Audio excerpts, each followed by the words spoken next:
At a House Rules Committee hearing on November 11th, Congressman Chip Roy launched into a fiery rant, accusing Democrats of manufacturing a crisis so they'd have a political issue to run on. He went on to argue that it's insurance companies, not families, who are benefiting the most from the Affordable Care Act tax credits. Our colleagues on the other side of the aisle have nothing to run on.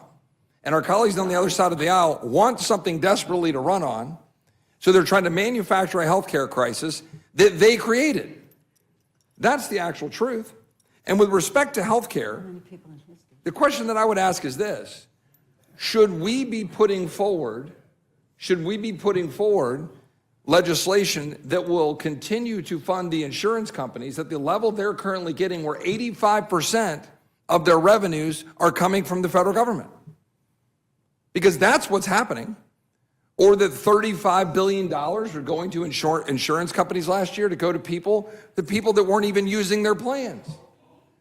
Is that what we should be doing? Is that the healthcare system that my colleagues on the other side of the aisle are saying that must be addressed by virtue of subsidies to insurance companies?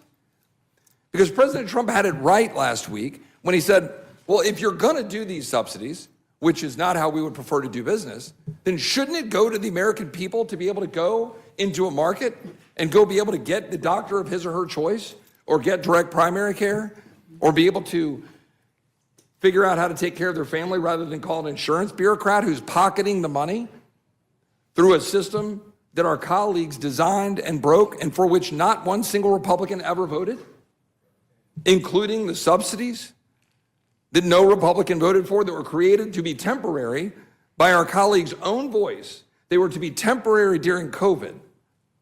And we are now to extend the very subsidies that my colleagues are laying bare, the broken healthcare system that they created. I remember all too well in 2013 being on the floor of the Senate with Ted Cruz when we were raising the questions of what would happen when this system were implemented. Because the debate then was whether we should fund the implementation of a system that would end up bankrupting the average American family, as this system has done.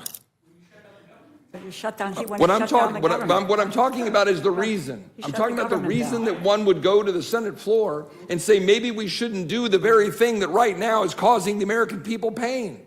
15 years. Because we talk about the constituents who are having pain. Yeah.